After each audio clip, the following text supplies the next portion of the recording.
Hello and welcome to The Hindu. I'm G. Sampath. People from the global south have for long argued that the rules based international order is a fiction. That it was only ever applied selectively, the rules that is, and it was the powers, the big powers, who actually decided to whom the rules applied and to whom it did not apply. And now, for the first time, there is official acknowledgement that this rules-based international order is a fiction. And in an extraordinary speech at the World Economic Forum in Davos, Canadian Prime Minister Mark Carney has publicly said that even this pretense of a rules based order is over now, and that this is not a moment of transition but rupture. And he took pot shots at US President Donald Trump's weaponization of tariffs, where he said that today a country's sovereignty is actually determined by its ability to withstand the big powers. And his speech clearly resonated across the world, across geographies, and it has become a talking point in strategic circles everywhere. So, is Carney's speech just great content, or will it prove consequential in terms of influencing foreign policy in different capitals? But before we go in for a discussion on this, let's listen to some of the clips from his speech. We stand firmly with Greenland and Denmark and fully support their unique right to determine Greenland's future.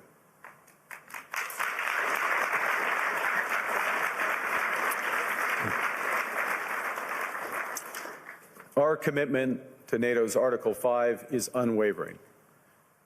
So we're working with our NATO allies, including the Nordic-Baltic Gate, to further secure the alliance's northern and western flanks, including through Canada's unprecedented investments in over-the-horizon radar, in submarines, in aircraft, and boots on the ground, boots on the ice. Canada strongly opposes tariffs over Greenland and calls for focused talks to achieve our shared objectives of security and prosperity in the Arctic. We have signed 12 other trade and security deals on 4 continents in 6 months. Let me be direct.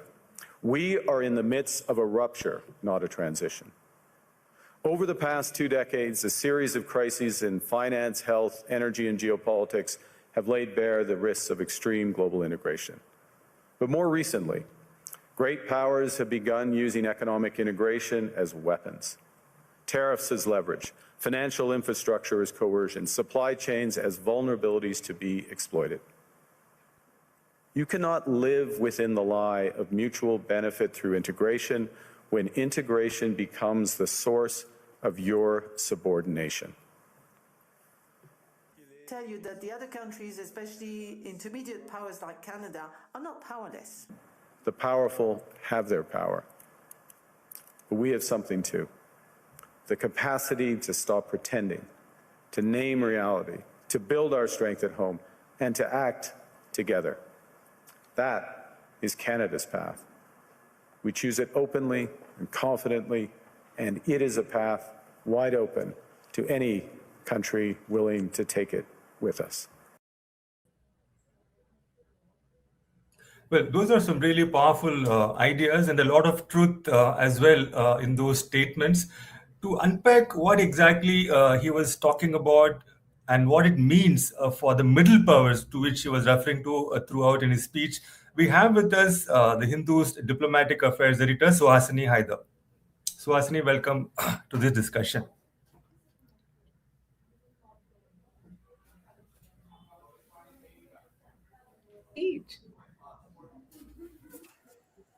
Hi, Suhasini.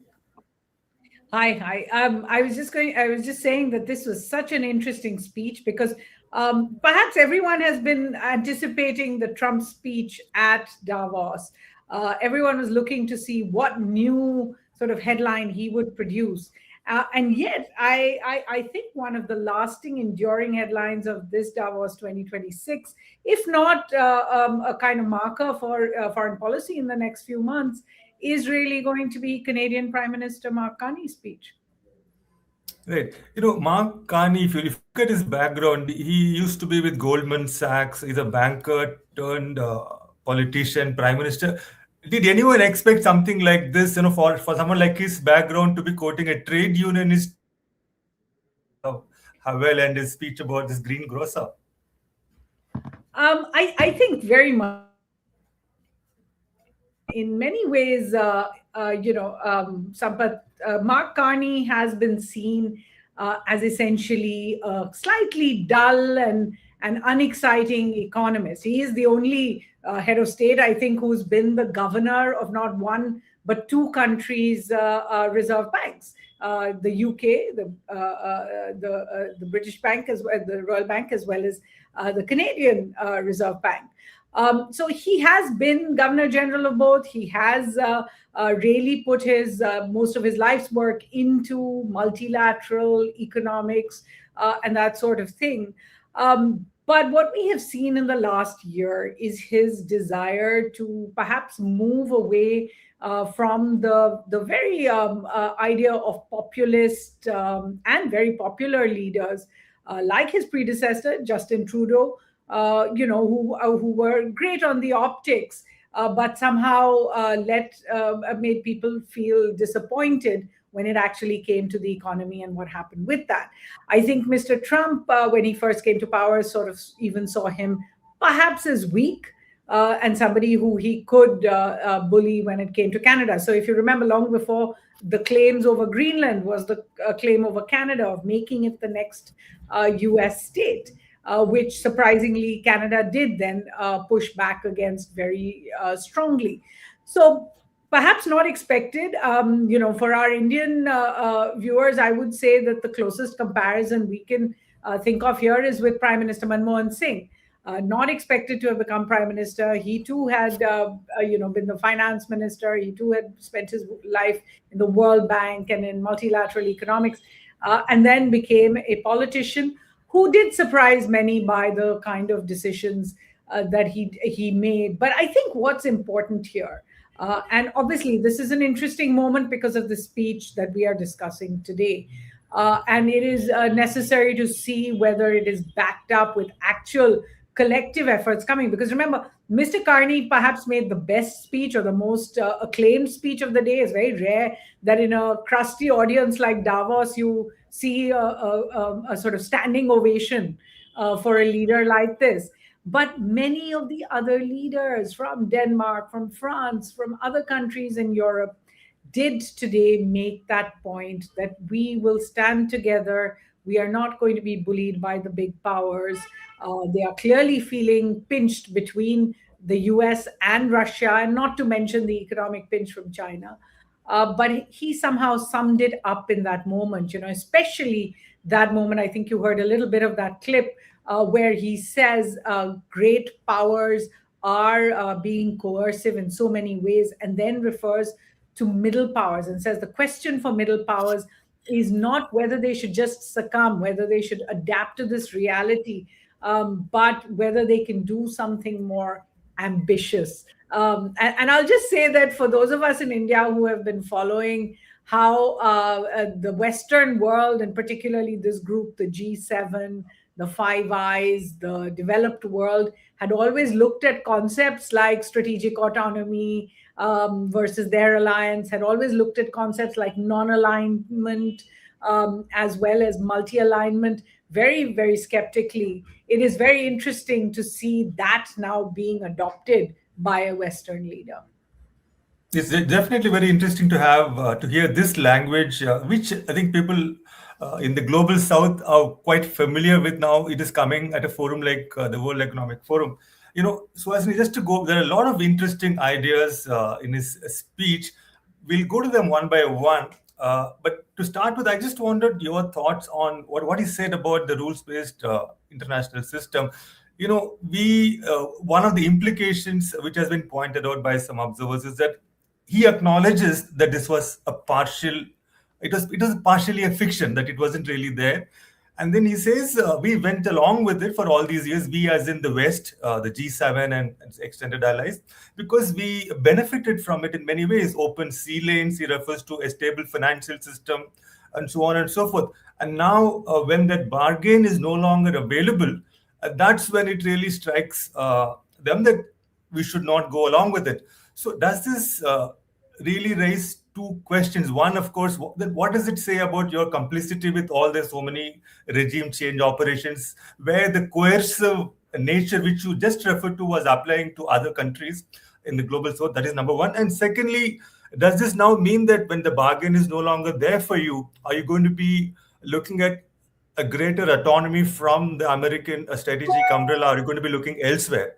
I mean, by we, I mean Europe. Are they going to be looking to China, to other domains as well? So these two questions, what are your thoughts on these? I think, Sampath, the next few weeks and months alone will tell us how seriously a country like Canada, that is a lifelong ally of the United States, and in so many ways had so much engagement with the US, how seriously this is really going to go. Is this a warning shot from Canada, or is this mean that there is something more? Are other members of NATO similarly going to rally round? Because we know that last year, when it came to Mr. Trump's tariffs, one by one, each of these countries did cave. And Mr. Trump was able to pick them off one by one in a certain sense, the UK separately, Canada separately, the European Union separately. The second rider, and I don't mean to be cynical at all, Sampath, but I think we do need to step back and see what this means. The second part is this is essentially a reaction to the threat from Mr. Trump on Greenland, because this cuts at the base of NATO unity. You cannot have a NATO member attacking another NATO member in the way that Mr. Trump is threatening Does to do. the Article 5 or whatever, does it apply if a NATO member attacks another member? Because he did make a reference to that, I think. Correct. They are working in slightly uncharted territory. There is one precedent, which is in the 60s, I think it was 74, it was the Turkish invasion of Cyprus. At that time, too, there were two NATO members who were in a war. And of course, they moved very quickly, and there is a kind of line of control now established in Cyprus. But that still is on the outskirts, if you like, of this Eurosphere. This taking away or threatening to take away Danish territory or Danish controlled territory of Greenland is much more cutting at the heart of the transatlantic relationship. And I think that is not something that they have dealt with before. So my point is, essentially, we're looking at a reaction to this very strong strike on that kind of transatlantic relationship. And the question is, will Mr. Trump back off? There's no question that, the kind of pushback he has received from Europe in this particular regard, and all day today, what we have seen is quite formidable. So will he back off? In which case, will Canada go back to saying, yes, we are okay with this partially false rules-based international order or not? But you're absolutely right that for us, I think in India, the big takeaway from the speech is not so much his push for the middle power versus the big power, and also, his conversation, as you pointed, and we could discuss it on Václav Havel and what happened in the Czech Republic.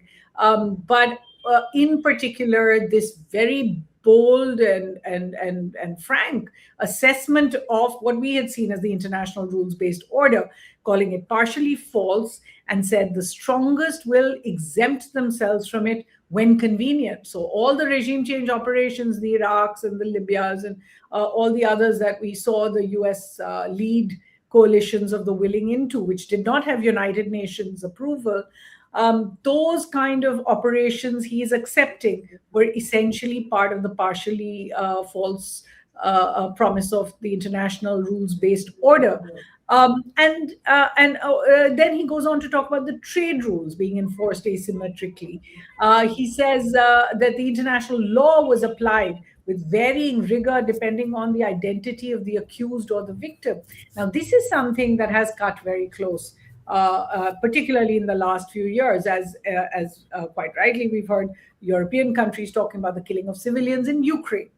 And yet, We didn't hear those same voices from NATO, from the European Union, from Canada until much later when it came to the Israel invasion of Gaza after the very brutal terror attacks on October 7, 2023. So this idea that when it was Venezuela earlier this year, just this month, in fact, that was not just attacked, people were killed there, and then the president was taken away, kidnapped, breach of all kinds of international rules-based order.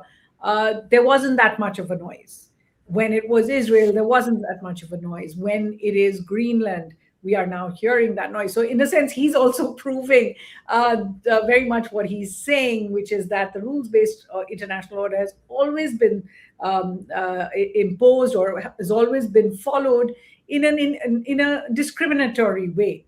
And I think it's important for the rest of the world, for the developing world, for the global South, to hear some leader in the West to say it. Right. Sometime back you said, it remains to be seen whether, it is just grandstanding or whether they will, stand up to what they say. In that context, I was just wondering, just looking at Carney's recent track record, he's fully on board with Trump when it came to the regime change operation in Venezuela. Trump has declared himself the acting president of another country, so that's one thing. And he, if I'm not mistaken, he has also signed up for the Board of Peace on Gaza.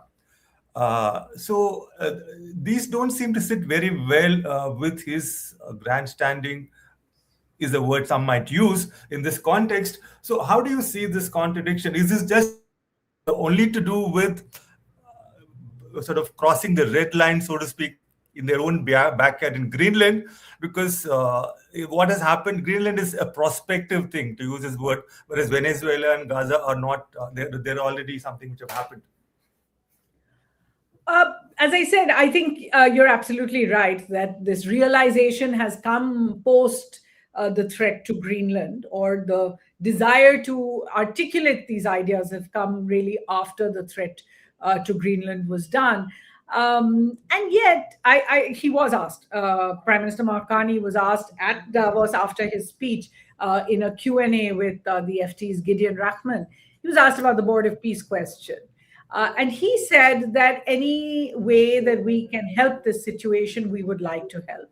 However, he did make the point that he would not be paying the $1 billion required to become a member of the executive board, or a permanent member of the board, but that he hoped to use that kind of money, he didn't say how much, in humanitarian operations inside Gaza for the Palestinian people. He was very clear about that. So I think he's certainly aware of the way that his speech will be seen by many parts of the world. I think where it was most poignant is when he used the Thucydides. The Thucydides is this Greek philosopher and he wrote the history of what was one of the biggest wars at the time, the Peloponnesian War. And he essentially gave the world two very famous ideas. One was the Thucydides trap, which was that a rising power and an established power will eventually, inevitably go into war.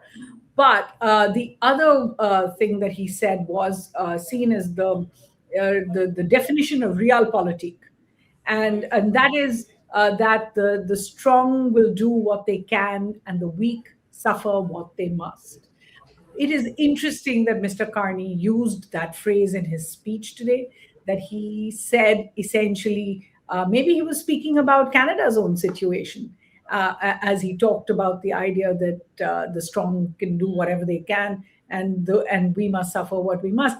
But there does seem to be a realization of vulnerability amongst the non-big powers that we are really seeing over here, Sampath. For the first time, he didn't name them, but Mr. Carney seemed to be saying very clearly there is the US, Russia, and China, the great powers of the world, and then there is the rest of us.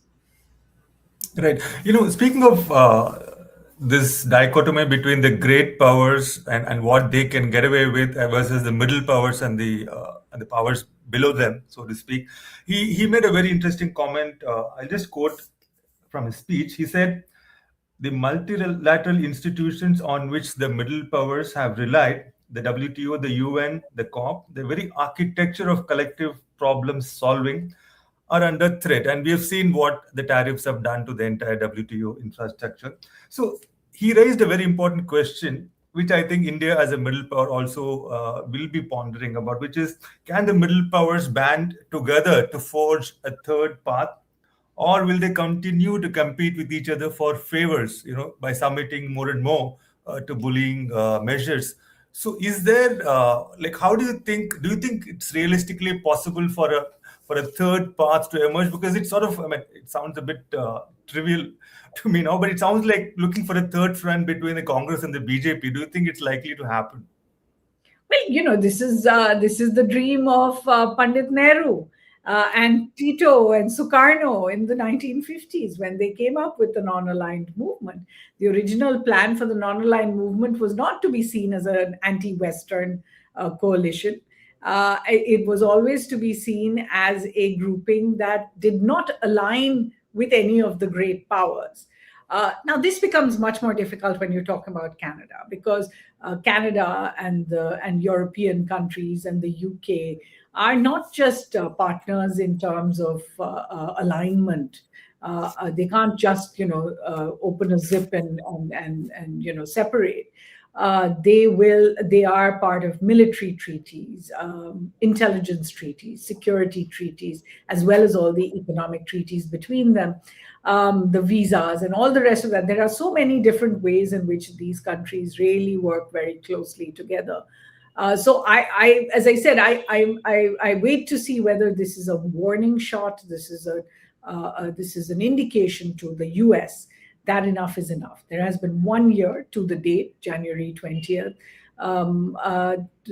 from Mr. Trump's own inauguration, that they have seen the US take unilateral actions, put the US's alliances on the back burner while getting very, very friendly with both Russia and with China, much to the concern of the allies on different issues. Bring out Liberty Day tariffs, which really affected everybody. The only country actually that was not affected was Russia. But they didn't, of course, have much trade. And as far as China was concerned, they responded measure for measure. For every tariff that China faced, China hit back. And it was all the other countries that had to, as he said, the weak had to suffer what they must. Most of them went into some kind of a trade deal with the US.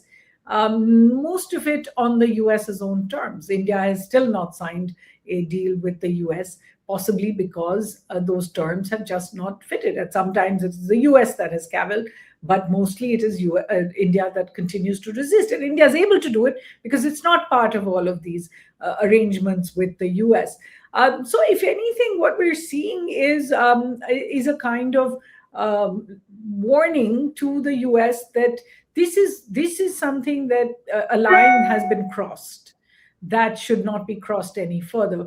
I think it's all of these, all of the unilateral actions, the kind of force, the use of force, where Mr. Trump did not even consult his allies or his alliances when, for example, the bombing of Iran, or what we saw with Venezuela, or other actions that he is now threatening.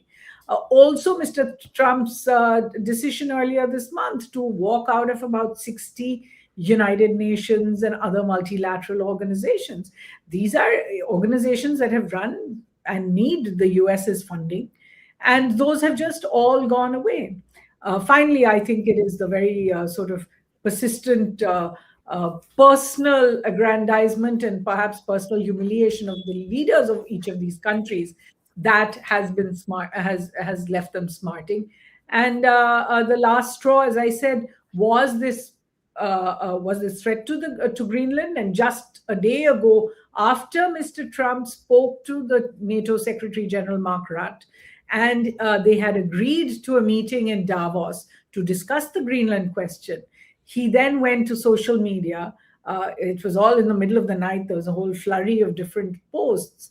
But in those social media posts was a picture of him with his vice president, a artificially intelligence generated photo of him with the vice president Vance, with Marco Rubio, standing on Greenland, which was called US territory.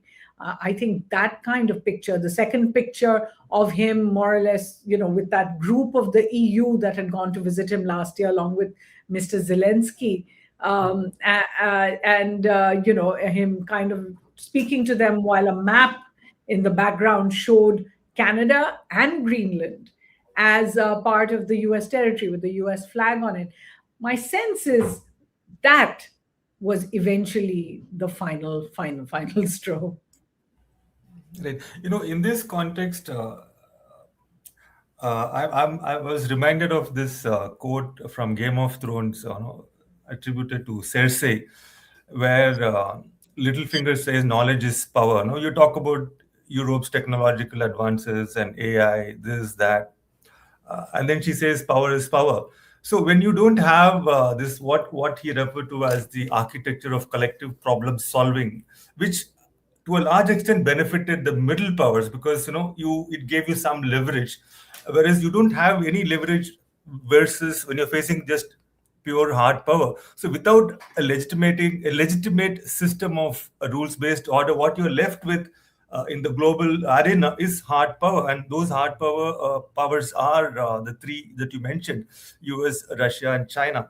And in this context, Carney again came up with this new definition of sovereignty, and he defines it very simply as the ability to withstand power. So what he says also in the same breath is that you can be uh, unable to withstand a pressure and still perform sovereignty while you are constantly getting subordinated. So should we be concerned that there is this performance of sovereignty happening more and more, where we are actually getting subordinated?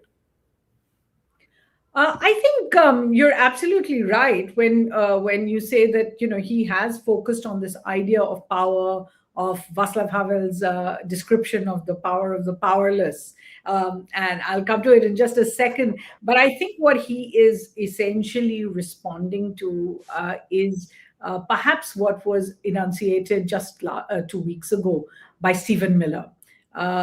President Donald Trump's top policy advisor, Stephen Miller, said in this interview on television, which we all watched, he said, "We live in a world, the real world, that is governed by strength, that is governed by force, and that is governed by power. These are the iron laws of the world."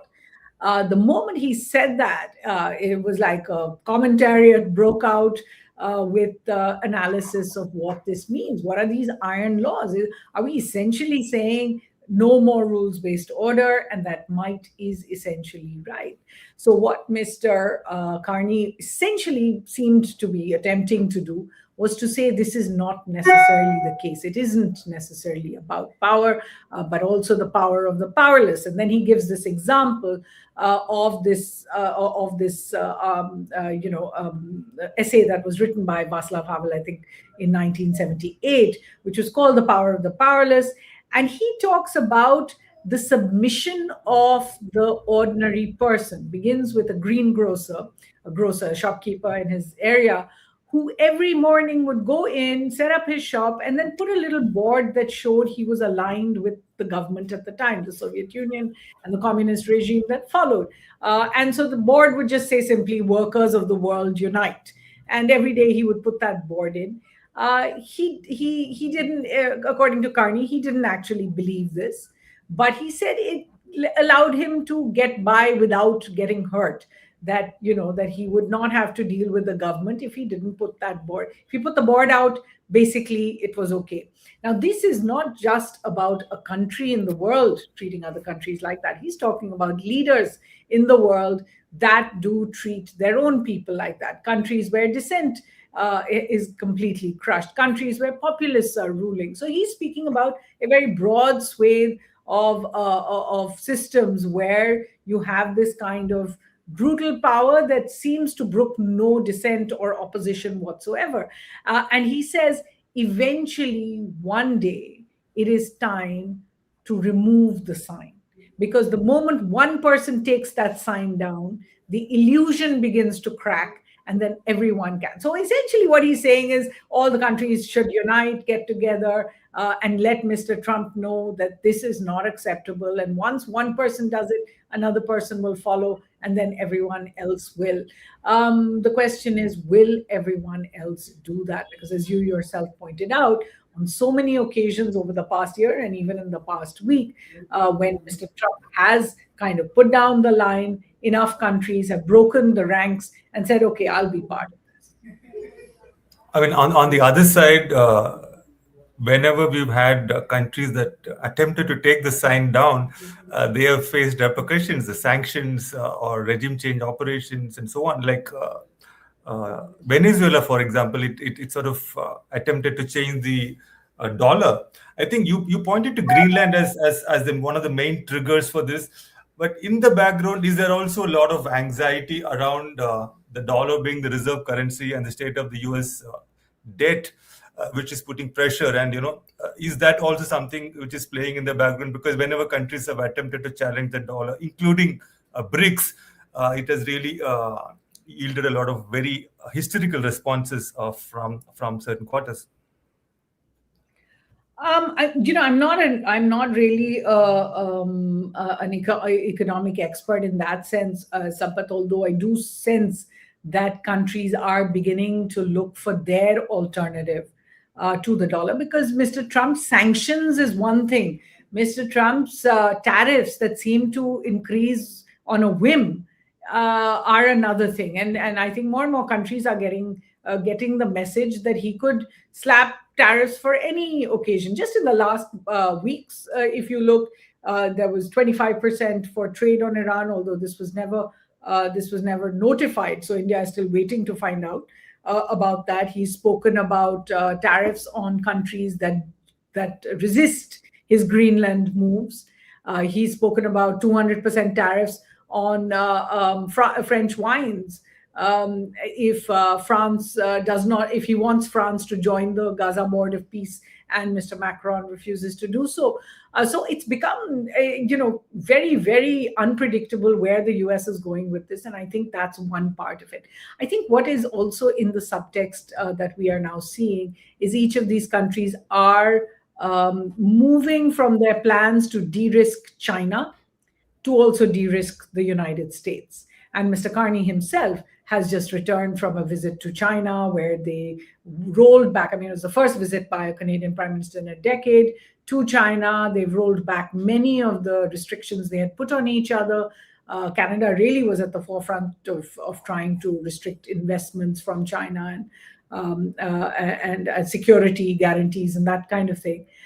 They've also announced a free trade agreement. They haven't yet finalized it, but they've announced that they're doing it. They've also, really taken down the tariffs on electric vehicles.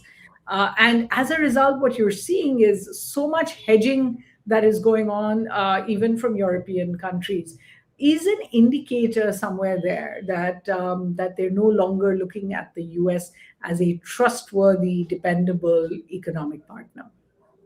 Right. He said in his speech that Canada is ready to take the signboard down, and he gave the example of going for a strategic partnership with China. And he has actually walked the talk on this limited aspect, because Donald Trump was livid when he heard that Canada is going to be allowing Chinese EVs into the Canadian market.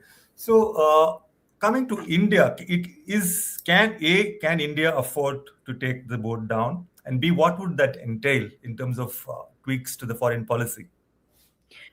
So, it's very interesting because India has always been kind of at the periphery of this. It's not an alliance partner of the US. And even though it looked in those years between 2015 to 2020 that was the direction India was going, signing logistical agreements, joining all these security-based organizations with the US, that is no longer the case. Also, remember, this year India is chairing the BRICS summit in India, and that is also the consequence of India bettering its ties with China, keeping its relations with Russia despite all the Western pressure not to.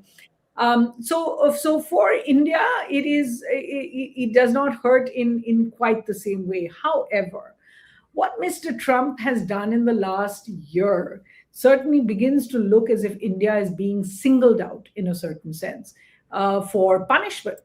We're not quite sure why, but we see it from pretty much the beginning of Mr. Trump's term. First, we had Prime Minister Modi go to Washington. And it seemed like a really good visit between him and Mr. Trump. They both agreed that they were going to be the first off the bat with this with the free trade agreement. But after that, just look at the series of acts by the U.S. that have really targeted India. It was the deportation of Indians in shackles. This was, a really a difficult moment for the Modi government. Even in Parliament, they were questioned. Followed by the visa restrictions, followed by the students that they were cutting down on and deporting back for very minor infractions, followed by then the trade tariffs, where India was put in the top brackets, 25%, higher than any of its neighboring countries, which are its rivals when it comes to exports to the US, particularly apparel manufacture, jewelry, that kind of thing. Then you see what happened with Operation Sindoor, Mr. Trump insisting, even though India has consistently said this is not the case, that he mediated the ceasefire, that he used trade as a leverage to mediate the ceasefire, and that even discussing the possibility of a resolution of Jammu Kashmir in the middle of all of this on the day of the ceasefire. And that cutting into the Indian narrative has really hurt. After that, you see his consistent being wooed and wooing the Pakistani leadership, followed by now the new threats of sanctions for Russian oil, which he then clamped on in August. So after 25%, we went to 50%, the highest tariffed country in the entire universe in terms of, I think Brazil was the same, but then Brazil got some of its rates taken down. Followed by his consistent barrage, of a dead economy. It is hard to imagine how all credit to the government for having kept a kind of even keel through all of this, but there seems to have been a consistent targeting of India by the Trump administration. Maybe it was all a power play just to bring about the free trade agreement they wanted. But that hasn't yet happened. So when you see this kind of a new gambit, which is a gambit for territory, whether it's or power certainly, whether it's Venezuela, whether it's Greenland, whether it's Cuba, Colombia that Mr. Trump is speaking about. He spoke about Canada earlier. The latest one, of course, is one that does affect India, or India was involved in, is the deal on Diego Garcia. Being returned to Mauritius, and Mr. Trump says that's was a terrible deal, and I'm going to try and reverse it. This now really comes to the point where it's coming closer and closer home as well. So the laundry list I've drawn for you of all the actions by Mr. Trump over the past year. I would only think that what we're seeing in Davos is actually cause for comfort in New Delhi. That in a sense, others are now feeling that pain, and others are getting the point that India has, that we have to de-risk from the US, we have to hedge our bets, we have to ensure that we have other friends, and we have to somewhere there try and put together some kind of a resistance to some of the more outrageous actions by the US. Right. So we have a lot of questions from our listeners, Suhasini. Very quickly, there are two questions which are on the same theme. One from Vishal Menon. He wants to know, how does this shift impact the common people? That is one. And then Akshay Sharma also asks a similar question. As a borderline Gen Z, what are the implications of this broken global order on us, as in people my age? So what are your thoughts on this? I have to say, both Vishal and Akshay, I'm very grateful for your questions, because I think that's where people have to start thinking: is what is this going to mean for us, especially for the future? We've already come through, the kind of unpredictability of the last part of this decade, from COVID.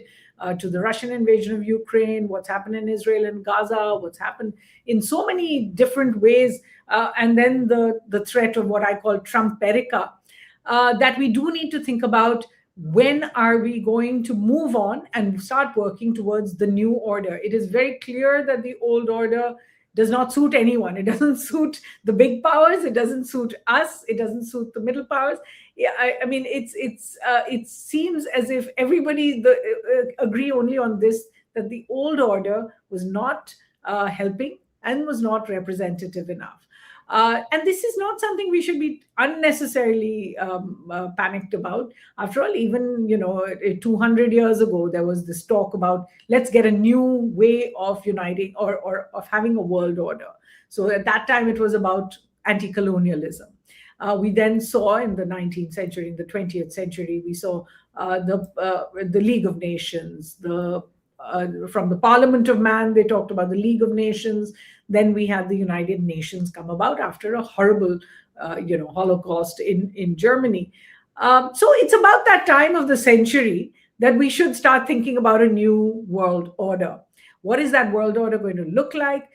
Is it going to be representative? Because the previous world order did not have India in it, now the most populous country. It didn't have Africa, Latin America. The global south was not represented. And here I mean by the leadership of that world order, the P5. So is it going to be more representative? Are we going to have to come together on issues rather than try to have one security overarching thing? So there are many ways of thinking about a new world order. But I do think that what Mr. Trump has been doing is effecting a very accelerated pace in discussions on what that world order is going to look like. The UN is now 80 years old.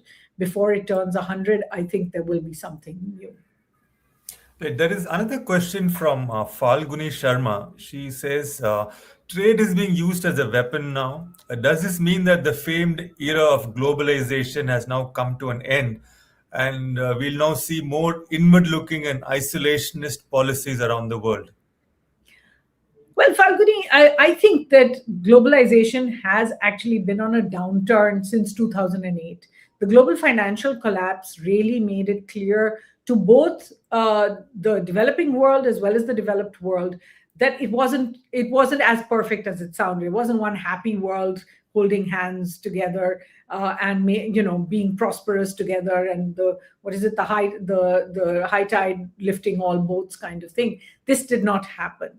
The developed world felt that they did not get the benefits that they should have out of globalization because the rest of the world took over all the manufacturing. And as a result, they were actually having to share a lot of the profits. And in many cases, the kind of sort of leeway the US gave China, for example, just enabled China to join the global world order, join the globalized order, and then take over. For the rest of the world, and we've seen so many anti-globalization protests in other countries that come from a kind of cultural concern. The idea that globalization was taking away culture from each of these countries and from innate traditional ways of doing things in each of these countries. So the anti-American, the anti-KFC, anti-McDonald kind of idea. So we then saw the financial collapse in 2008. And since then, there have been one way or another kind of pushback to that system. I still think that moving inwards, isolationist, completely protectionist, does not work in today's world. There will always be the need for supply chains. Even today, we realized during COVID how much we needed the supply chains that suddenly got disrupted, or that we need these places for our labor to go to earn remittances that suddenly got disrupted. The world also needs, in different ways, needs other parts of the world. But the way the world is organizing has to be seen much more closely, particularly for us in India, because that is about regionalization. Today, Europe is one because they have had consistent decades, 30, 40 years of coming together as a continent and bridging their differences, opening up within the European continent. Mercosur, you're seeing that in South America. And now Mercosur and the European Union have just brought a pact together, which means much more than just one country and another working together. We then see other parts of the world. Of course, US, Mexico, and Canada have had the NAFTA for 30 years. Let's see where that goes.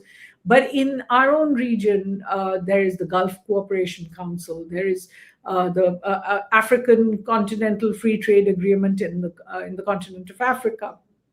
In Asia, there are others like the CPTPP or RCEP, the Regional Comprehensive Economic Partnership, which is a grouping that India decided to stay out of, but it has 15 countries in it, including the ASEAN 10 and China, Australia, Japan, South Korea, and the others. And they are coming together with an idea that maybe in about 10 years, they will have zeroed out tariffs between them. So we need to also think about what is our region. India decided to move out of RCEP. The only other region we can be a part of is the South Asian one. And right now, that is in trouble. The South Asian Free Trade Agreement has gone nowhere. Connectivity is very poor. And political differences, obviously, mostly between India and Pakistan, but now India and Bangladesh, ensure that this regional cooperation has not been allowed to grow. And this is going to be something that I think in the next few years, our leaders and our thinkers will have to spend more attention on. Right. I think this is a theme that even Carney referred to when he spoke about different coalitions for different issues. Anyway, moving on to the next question, Suhasini, there is one from Sushant NM who wants to know, how do you think Donald Trump will react to this defiant speech? Well, I'm speaking 5 minutes before Mr. Trump is supposed to go on. I don't know if he's been delayed. His flight had to do a U-turn, go back to the US. They had to move on to another plane and then come to Davos. So I hope that is on time, but it's going to happen soon. My own sense is Mr. Trump does not brook this kind of criticism easily. But I do wonder at what point he will begin to see that there is a much more united front against him that he should maybe think about. And particularly on Greenland, it does seem as if he is not going to be able to make much headway. I mean, we have forgotten what we've just seen in the last week, which is Mr. Trump said, I am going to take Greenland one way or the other. And the next thing we know is that the Danish Prime Minister calls for military exercises, and all these big European countries send in their militaries to Greenland. Of course, it takes away a lot of the focus from Ukraine, which is what they've been completely. Is that really symbolic? There's just 2 soldiers and 3. And of course, the NATO command at the moment, because it goes by rotation, is an American. So it makes it even more kind of, as you said, a tokenist. But I think the idea that countries could be thinking like this even will give him pause for thinking. But don't take it from me. Just wait for what he says. Right. There's another question from NIVE. I'm assuming it's short for Nivedita, maybe, I don't know. So can Canada, NATO survive without the US protecting it? The question will always be, everyone has gotten used to the US being, and the US is correct in this kind of its grievance that everyone sees it as the global cop, that they have to protect everyone in the world. But the fact is, at the end of the day, and I think we've heard this again and again from different countries saying, we will eat grass rather than, give in to another power.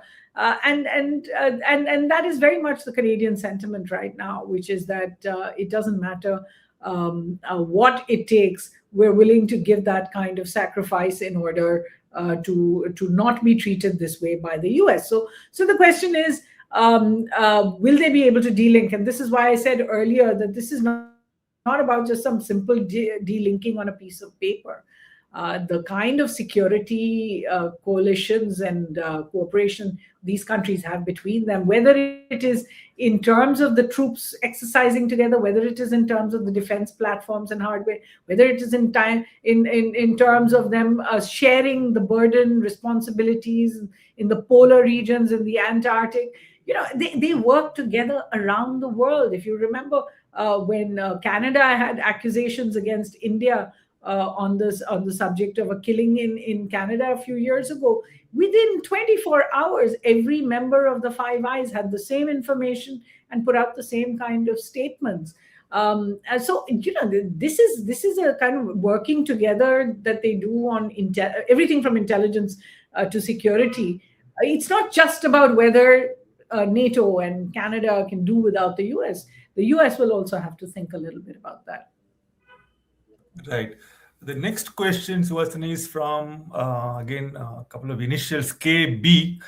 He or she wants to know, do you agree with Carney's comment that it would not be possible to return to a pre-Trump normal? And Carney even said that, this is no time for nostalgia anymore. So what are your Yes, he thoughts said on this? nostalgia is not a strategy in a sense, like Yes. hope is not a strategy. I think he's absolutely right. In the first term of Mr. Trump, his coming to power was a bit of a surprise, even for him, and perhaps he wasn't as well prepared. So we saw, his tenure in power was very rocky, and he had to keep firing people and change policies and backtrack. And then COVID, of course, hit at that point. So it seemed as if when he lost the election, that was it. That there would be a return to the pre-Trump normal. And when the next government in the US came, they made a point of saying, we are part of the international rules-based order. We are part of democracy and shared values with countries that we will enforce, and we will help countries with funding. We will be part of, climate change pushback. All of those now have really been set aside by Mr. Trump's return to power. And he came to power, even though he has denied that he has anything to do with it, with a very specifically written mandate. If you Google Mandate 2025 and read it, if you haven't already, you will see that each of the things he's talking about has a certain theory behind it, whether it's the economic things, the tariffs, or whether it is how the world should be, the walkout from all these different international organizations. These are all part of a plan. This is going to be much more difficult to reverse, particularly as he has hit the floor running. We've only seen 1 year out of a 4-year term for Mr. Trump. So to reverse so many of the actions that have been taken is going to be very difficult. Now, on a global sphere, the impact of what he is doing is, in effect, breaking down the United Nations. I mean, there's no question that the UN has never been so powerless in its entirety in all 80 years. Breaking down the World Trade Organization, shutting down the kind of transatlantic cooperation we're seeing, ensuring that partners and allies in the Indo-Pacific also feel, that the US is not as involved. And of course, India has been trying to host the Quad Summit for a year or 2 years now, unsuccessfully. One of those years because Mr. Trump has shown not that much interest in coming and working on Indo-Pacific issues. So what we're seeing is a lot of different structures that were set up just seem to hold no value anymore. Now, are we going to come back to them, or when the dust settles and the US changes course in some way or the other, will we have to start anew? Right. The next question is from Dhananjay Shankar. It's an interesting question. I will add my own question to that. He wants to know, what do you think India's response to this scenario should be? Will India again exercise its silent diplomacy? Is there a better way for India to respond? And my added question to this is, maybe India as part of BRICS, should it extend the BRICS membership to the EU countries as well, because you want to make new coalitions for different issues and so on and so forth. Well, Dhananjay, you're right that there is this sense that India has gone silent on the global stage in the face of Mr. Trump's consistent onslaught. If you just were to compare two things, in August, when the US announced 25% tariffs on India for its oil from Russia, the government, after trying to, sort of reason with the US, eventually put out a huge statement, a very long statement saying that it thought that what the US was doing was unjustifiable, unfair, unfortunate. The Ministry of External Affairs pointed out that the US also still buys critical minerals from Russia, that Europe was still buying energy, LNG, from Russia, that China bought much more oil than India did. And yet it was India that had been hit with this 25% surcharge. Now, that was a very strong statement. I have to say that in the months that followed, India eventually did begin to cut down its intake of Russian oil because it didn't get much support from others as well, because everybody was now cutting their own deal with the US. And certainly on the issue of Russia, India was not going to get much support from countries in Europe, for example.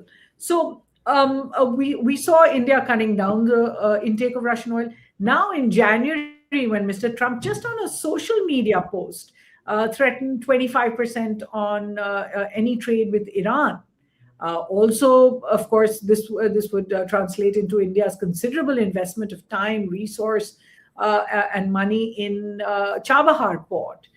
What we saw was a very different reaction from the government. The government didn't respond formally because, of course, there's no formal notification of those tariffs. But what we saw, government sources telling us very clearly, it was that our trade with Iran is minimal. It's just $1.6 billion. It's a very small part of India's trade. And more or less that we are prepared to give that up without much impact on India's economy as a result of that.